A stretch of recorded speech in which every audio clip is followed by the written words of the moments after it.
Animal in her own home. Tonight, chilling new details revealed into the tortured life of a 7-year-old Valley girl. Records revealing child welfare workers were called to intervene at least 3 times in the year before her death, but no one rescued her. ABC 15's Melissa Blasius joining us live with the disturbing new details and what you can do to prevent a repeat of this kind of tragedy. Melissa? Steve, first, here's what you can do if you suspect abuse or neglect of a child in your family, in your neighborhood, or anywhere. You're urged to call the hotline number we have on the screen here. It's 1-888-SOS-CHILD. That's so important. We're going to leave it up for the entire report here because in this particular case, apparently the police and child welfare workers could not get the evidence they needed to prove abuse until after this little girl was dead. This Goodyear police report, including some damning evidence of abuse. A video on the stepmom's phone showed Sanaa lying in a pile of trash outside the home naked, covered from head to toe in bruises, a deep cut to her foot. The video taken last December, just 1 week before child safety investigators and Goodyear police showed up to the house to investigate an abuse allegation.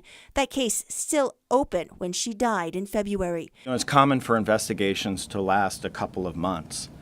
And between police and our staff visiting the home and interviewing all children and making their observations. We asked the director of the Department of Child Safety how often his investigators visited that house because they either did not see the signs of abuse or did not act immediately to remove this girl. I don't have the exact specifics of every date and what time and who went out and did what for right now, but I don't feel that anybody in DCS should have or could have or did do something that led to this in any way.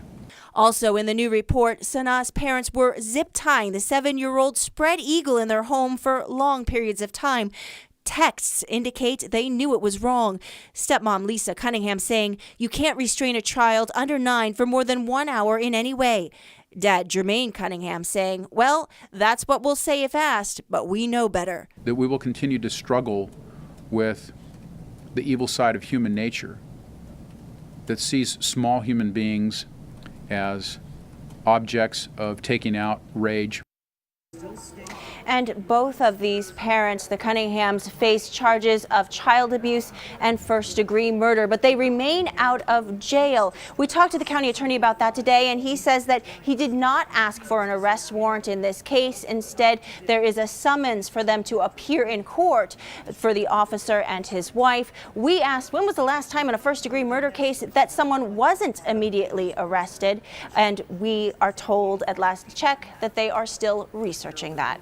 Reporting live in the Satellite Center, Melissa Blasius, ABC 15 Arizona.